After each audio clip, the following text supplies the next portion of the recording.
ગુજરાતમાં અત્યારે હાલ પેટ્રોલ અને ડીઝલની અછત જોવા મળી રહી છે।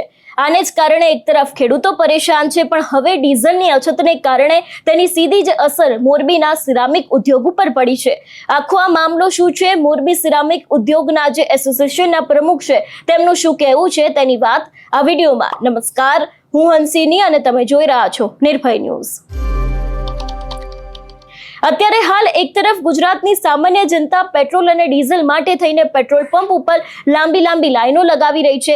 ખેડૂતોના મનની અંદર પણ એક જ સવાલ છે કે જો તેમના મશીનરી જે વસ્તુ હોય છે, જે ખેતી કરવા માટેના જે મશીનો હોય છે, ડીઝલથી ચાલતા હોય છે, અને જો ગુજરાતમાં ડીઝલ નહીં મળે તો એ લોકો પોતાની ખેતી કેવી રીતે કરશે? અને એના જ માટે થઈને તે લોકો અત્યારથી જ જે તેમની પાસે સાધનો છે એના માટે થઈને ડીઝલને લઈને લાઈનો લગાવી રહ્યા છે। ઘણી બધી જગ્યાએ પેટ્રોલ પંપમાં ક્યાંક મારામારીના દ્રશ્ય જોવા મળ્યા હતા। આખી રાત ખેડૂતો બહાર સૂતા હોય એવા પણ દ્રશ્ય સામે આવ્યા હતા। ત્યારે હવે આની સીધી જ અસર છે તે મોરબીના સિરામિક ઉદ્યોગ ઉપર પણ જોવા મળી રહી છે। એક તરફ જે સમયે યુદ્ધ ચાલુ થયું હતું એ જ સમયે મોરબીના સિરામિક ઉદ્યોગના ઘણા બધા એવા પાર્ટ છે તેને બંધ કરી દેવામાં આવ્યા હતા, અને હવે જ્યારે ડીઝલની અછત સર્જાય છે ત્યારે પણ ત્યાંના લોકોને એવું માનવું છે કે જો આ અછત વધારે લાંબી ચાલી તો ફરી એક વખત લોકોને ઘરે જવાનો વારો આવશે અને મોરબીનો સિરામિક ઉદ્યોગ છે તેને પણ કદાચ બંધ કરવાનો વારો આવશે। સૌથી પહેલા તો આ સમગ્ર મામલે મોરબી સિરામિક ઉદ્યોગના જે એસોસિએશનના પ્રમુખ છે એમને શું કહ્યું તે સાંભળીએ। હાલ છેલ્લા 4-5 દિવસથી જે ડીઝલની અછત જે ઊભી થઈ છે એને લઈને મોરબી સિરામિક ઇન્ડસ્ટ્રીને બહુ મોટી મુસીબતનો સામનો કરવો પડી રહ્યો છે, કેમ કે અમારું જે પ્રોડક્શન છે એ કન્ટિન્યુઅસ પ્રોડક્શન છે।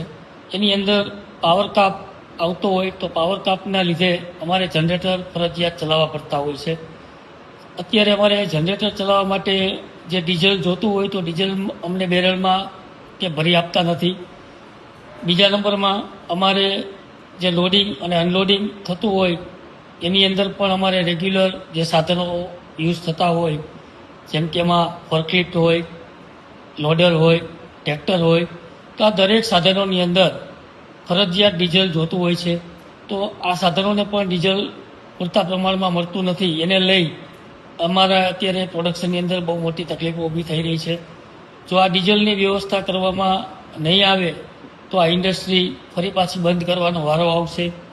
આ ઇન્ડસ્ટ્રી યુદ્ધ દરમિયાન 1.5 મહિનો બંધ રહેલી અને પાછું અત્યારે અમે ચાલુ કર્યા। લેબરોનો પણ પ્રોબ્લેમ છે, લેબરો ધીમે ધીમે આવતા જાય છે, જેમ તેમ કરીને લેબરો અમે લઈ આવ્યા છીએ। જો આ ઇન્ડસ્ટ્રી બંધ થશે તો આ આવેલા લેબરો પણ પાછા જશે અને લેબરો ફરી પાછા ક્યારે આવશે એ કહેવું બહુ મુશ્કેલ છે।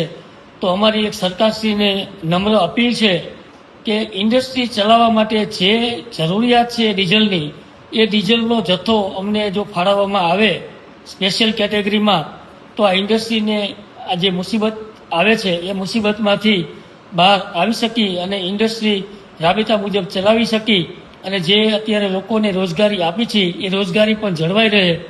તો ફરી વખત એક અમે વિનંતી કરી છે કે ડીઝલનો પુરવઠો અમને પૂરતા પ્રમાણમાં આપવામાં આવે અને ઇન્ડસ્ટ્રીને બચાવવામાં આવે।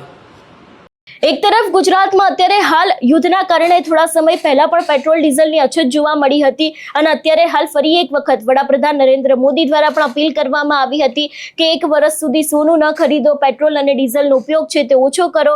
અને ક્યાંક એના જ પછી આપણે જોયું કે પેટ્રોલના ભાવમાં વધારો જોવા મળ્યો। ઘણી બધી જગ્યાએ અત્યારે સૌરાષ્ટ્ર હોય, દક્ષિણ ગુજરાત હોય, ઉત્તર ગુજરાત હોય, ઘણી બધી જગ્યાએ ખેડૂતો દ્વારા અત્યારથી જ ક્યાંક પેટ્રોલ પંપની બહાર લાઈનો લગાવવામાં આવી રહી છે, ક્યાંક કિલોમીટરની લાઈનો જોવા મળી રહી છે। ઘણી બધી જગ્યાએ બબાલના દ્રશ્યો સામે આવી રહ્યા છે, પણ જે રીતે અત્યારે હાલ હવે આની અસર ધીરે ધીરે ગુજરાતના ધંધા રોજગાર ઉપર પણ પડતી હોય એવું લાગી રહ્યું છે। અને મોરબી સિરામિક ઉદ્યોગના જે આ પ્રમુખ છે એમના દ્વારા પણ વાત કરવામાં આવી છે કે જો કદાચ આ જ અછત લાંબી ચાલી તો હવે આગામી સમયમાં ક્યાંક આ બંધ કરવાનો પણ વારો આવી શકે છે। આ સમગ્ર વિષયને લઈને તમારો શું અભિપ્રાય છે અમને કમેન્ટ કરીને ચોક્કસથી જણાવજો। તેની સાથે અમારી ચેનલ નિર્ભય ન્યૂઝને લાઇક, શેર અને સબસ્ક્રાઇબ કરવાનું ભૂલશો નહીં। નમસ્કાર।